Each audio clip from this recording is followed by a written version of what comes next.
Halo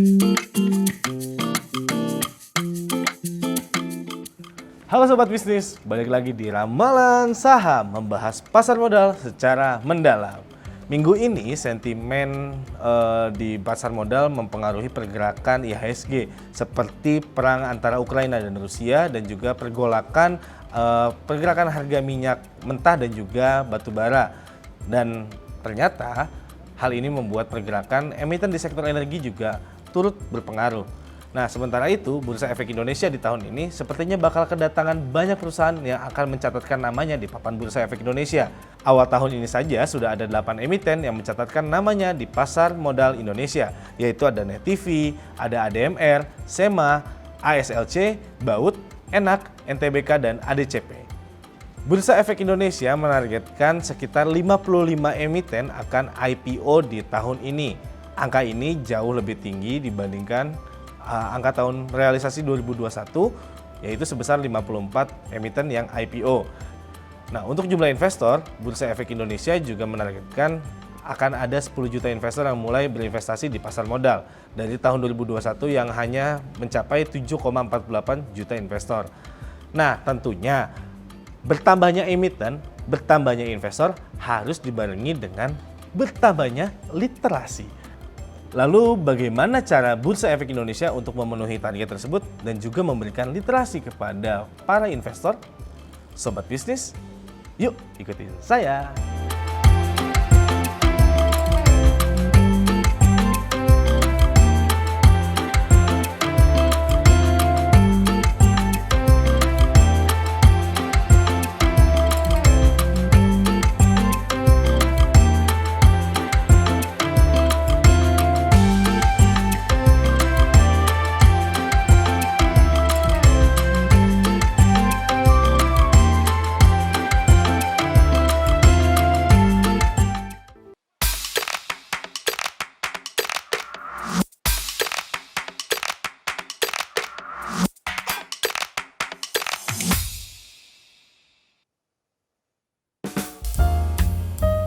Nah, Sobat Bisnis, tadi kan saya bilang, saya pengen cari tahu bagaimana sih Bursa Efek Indonesia mewujudkan targetnya untuk jumlah emiten yang IPO di tahun 2022 dan juga mungkin bagaimana memberikan literasi juga kepada para investor baru bagaimana bertransaksi ataupun menabung saham di pasar modal. Nah, untuk mendalami tentang itu, kita sudah bersama Direktur Pengembangan Bursa Efek Indonesia, Pak Hasan Fauzi. Gimana Pak, kabar Pak? Sehat? Sehat. Terima kasih. Apa kabar semuanya? Sobat bisnis juga ya. Mudah-mudahan semuanya sehat. Amin, alhamdulillah. Pak Hasan, kita mau nanya dikit-dikit nih, karena kan Boleh, silakan. Kemarin kalau nggak salah, saya membaca dan juga mendapat informasi bahwa Bursa Efek Indonesia di tahun 2022 ini menargetkan lebih banyak, walaupun cuma satu, cuma ini lebih banyak, dan kalaupun lebih banyak kan berarti artinya ada peningkatan yang jumlah emiten yang akan IPO di tahun ini, yaitu 55. Nah, bagaimana sih Bursa Efek Indonesia sendiri menyiapkan emiten-emiten yang akan melantai ini supaya nanti mereka bisa lancar dalam initial public offering ini? Nah, kalau kita lihat nih dari sisi antusiasme para pelaku pasar modal, dan juga kelihatan dari perkembangan kondisi pemulihan perekonomian yang mudah-mudahan semakin membaik tahun ini, kami tetap optimis bahwa pencapaian pada tahun ini setidaknya akan melebihi angka pencapaian 54 di tahun yang lalu. Nah, sebagai gambaran, sampai dengan bulan Februari 2022 ini telah ada 8 perusahaan yang mencatatkan saham barunya di Bursa Efek Indonesia. Nah, tapi selain itu yang menarik, ternyata minat IPO ini tidak surut, bahkan kami sekarang sedang mengantongi juga 24 perusahaan yang ada dalam pipeline untuk memintakan izin mencatatkan sahamnya di Bursa Efek Indonesia. Nah, tentu sesuai batasan ketentuan, saya belum dapat nih menyampaikan secara spesifik gitu ya nama-namanya, tapi kalau kita lihat sedikit gitu ya, dari 24 perusahaan dalam pipeline ini juga luar biasa ini. Mereka semua mewakili seluruh sektor dan industri yang ada di klasifikasi pembagian sektor industri di Bursa Efek Indonesia. Jadi beragam pilihannya untuk para investor kita nih, menarik. Dan kalau dari sisi size-nya pun beragam. Jadi dari 24 itu, 3 diantaranya adalah perusahaan dengan aset skala kecil, yaitu asetnya di bawah 50 miliar rupiah. 12 diantaranya itu perusahaan dengan aset skala menengah, yaitu yang asetnya di antara 50 sampai dengan 250 miliar rupiah, dan bahkan ada 9 perusahaan yang ada dalam kelompok aset skala besar, yaitu yang ada di atas 250 miliar rupiah. Kalau dari divisi pengembangan sendiri seperti apa Pak? Apakah ada pengembangan mungkin lebih ke pelayanan yang mempermudah investor dalam masuk ke pasar modal, kayak mungkin dalam pembukaan RDN ada syarat-syarat yang diubah, ataupun dalam transaksinya ada kemudahan yang lebih yang diberikan? Pertama, upaya-upaya kita untuk melakukan pengembangan dan juga menarik minat dari perusahaan-perusahaan dulu ya, yang kelihatannya masih banyak sebetulnya potensinya, dan kami ingin mereka setidaknya menyadari adanya potensi penggalangan dana melalui pencatatan instrumen efek ya, bisa saham, bisa juga instrumen obligasi atau sukuk di bursa kita. Nah, dalam konteks ini kami di bursa tentu bersama dengan otoritas jasa keuangan, kemudian seluruh pelaku pasar, ini terus proaktif nih, melakukan terus sosialisasi dalam mengenalkan dan mengajak perusahaan-perusahaan di Indonesia agar dapat melakukan IPO dan tentu menjadi perusahaan tercatat yang dimiliki publik di bursa. Nah, sosialisasi ini tentu nggak hanya kita pusatkan di Jakarta atau kota besar saja, karena potensinya kan menyebar gitu ya. Nah, ini kita lakukan di seluruh Indonesia.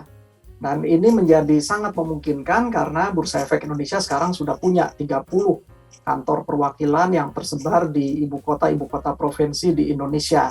Sehingga selain melakukan sosialisasi, kami sebetulnya juga dapat melakukan pemetaan nih, potensi perusahaan-perusahaan daerah yang nanti dapat menjadi calon-calon perusahaan tercatat di bursa. Nah, itu dari sisi emiten. Nah, bagaimana sekarang yang kedua ya, dari sisi investor. Betul sekali nih, jadi kalau kita lihat nih, ini juga hal yang menggembirakan. Pasar modal kita dapat dikatakan nih saat ini sedang mengalami momentum pertumbuhan investor yang sangat tinggi. Nah, tadi sempat juga ada satu terobosan yang memang sudah pernah kita kenalkan ya sejak 2019, yaitu ketentuan untuk kemudahan dalam pembukaan rekening efek yang kita sebut simplifikasi pembukaan rekening efek dan rekening dana nasabah untuk calon investor di pasar modal. Nah, ini akan terus kita sempurnakan dan channel-channelnya akan terus kita tingkatkan. Per hari ini katakanlah sudah ada tidak kurang 33 anggota bursa kita yang sudah memiliki kesiapan sarana dan fasilitas untuk membantu calon investor dalam melakukan pembukaan rekening efek dan rekening dananya secara elektronik melalui pemanfaatan peraturan simplifikasi pembukaan rekening efek dimaksud. Pak, kalau tadi kan kita udah ngomongin emiten akan bertambah, pun dengan jumlah investor akan bertambah. Betul. Nah, bagaimana Bursa Efek Indonesia juga bersama yang lain-lainnya menjaga literasi dari para investor ini supaya mereka tidak termakan oleh promosi-promosi. Sekarang mungkin tidak ke promosi dulu, tapi bagaimana mereka mengenal lebih dalam dulu pasar modal. Dan memang peningkatan literasi, tingkat pemahaman dan edukasi ini menjadi fungsi utama dari kami di Bursa Efek Indonesia, tentu bersama OJK, bersama para pelaku pasar yang lain. Nah, untuk itu tentu kita terus akan meningkatkan program-program dan kegiatan yang mengarah kepada peningkatan literasi di pasar modal ini. Misalnya bursa sudah punya nih, kita sebut misalnya infrastruktur dan sarana berupa program sekolah pasar modal atau SPM. Dan ini bahkan sudah berlangsung cukup lama. Ini kita selenggarakan tanpa dikenakan biaya ya, artinya setiap calon investor, masyarakat luas maupun investor yang sudah membukakan rekening investornya di pasar modal, itu dapat mendaftar, kemudian mengalami pelatihan dan pemahaman di sekolah pasar modal yang kita selenggarakan. Dan ini tidak hanya dilakukan oleh seluruh kantor-kantor perwakilan kita di 30 kantor perwakilan yang ada. Nah, itu berarti sobat bisnis ingat tuh ya, Jadi untuk mempelajari pasar modal juga ada yang disediakan oleh Bursa Efek Indonesia dan itu gratis. Jadi kalau ntar nyembur ke pasar modal juga bisa sambil belajar dulu ya Pak ya. Nah Pak, ini kan karena banyak yang pemula juga nih. Dari kemarin juga karena banyak yang ngelihat konten pasar modal, terutama untuk saham ya. Saham di di bisa kayak sosial media. Ada influencer-influencer yang juga mempromosikan mungkin salah satu emiten segala macam lah. Nah, banyak yang ikut-ikutan, ada yang akhirnya nyangkut segala macam. Nah, sebenarnya kalau dari Bursa Efek ini melihatnya seperti apa sih? Apakah memang mereka perlu sekolah dulu nih event investor ataupun memang bagaimana caranya mereka agar tidak ikut-ikutan aja gitu? Tapi di sisi lain, tentu kami juga ingin mengingatkan nih, mereka-mereka ini harus punya setidaknya tanggung jawab moral. Bahkan lebih jauh harus tetap memperhatikan nih aspek kepatuhan terhadap ketentuan dan peraturan yang ada, ya. Jadi tentu mereka harus menjaga kepercayaan terutama nih dari para followersnya, dari para anggota komunitasnya ya, sehingga cara-caranya tentu harus tetap dilakukan dengan baik dan tidak memiliki motif tertentu yang berpotensi melakukan pelanggaran di pasar modal kita. Nah, kalau cara-caranya keliru, kita juga mengingatkan ke mereka ya, tentu akan ada konsekuensi nih. Dan bahkan kemungkinan potensi tuntutan dari para followersnya gitu ya, dari para anggota komunitasnya, kalau mereka merasa dirugikan akibat praktek yang tidak benar dari para influencer atau katakanlah para pengasuh administrator dari komunitas tertentu tersebut. Nah, kami tentu bersama OJK ini juga di sisi lain mengawasi hal ini. Jadi kita punya perangkat dan fungsi yang secara khusus akan mengawasi nih praktek dari para influencer ini, dari komunitas. Tentu tujuannya untuk mencegah dan kalau sudah terlanjur terjadi ya kita akan menemukan juga potensi pelanggaran ya.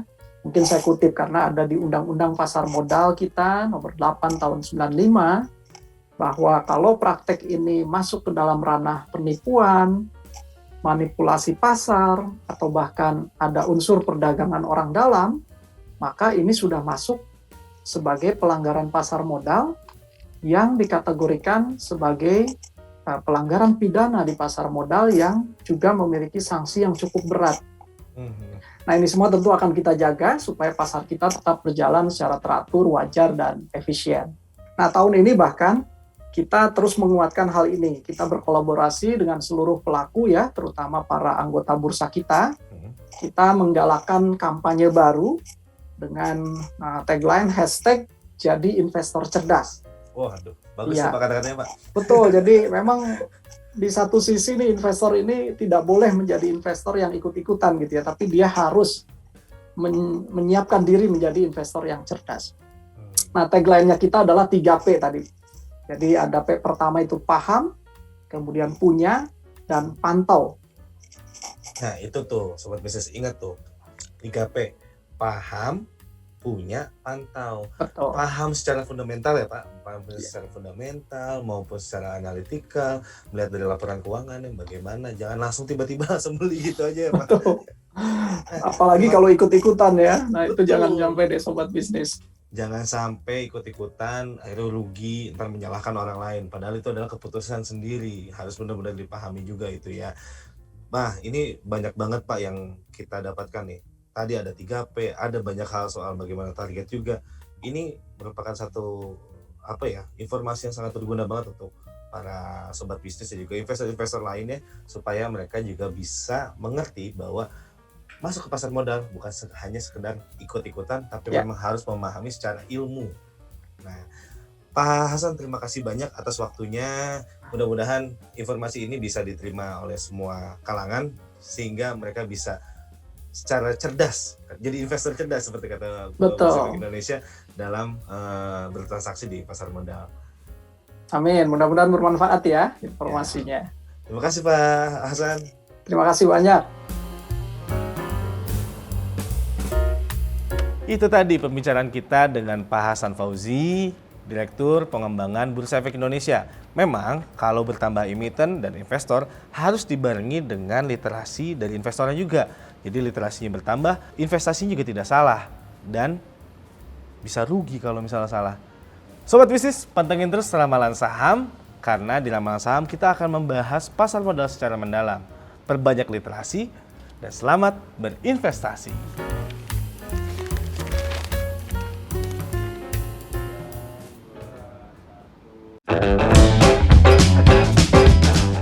Perhatian!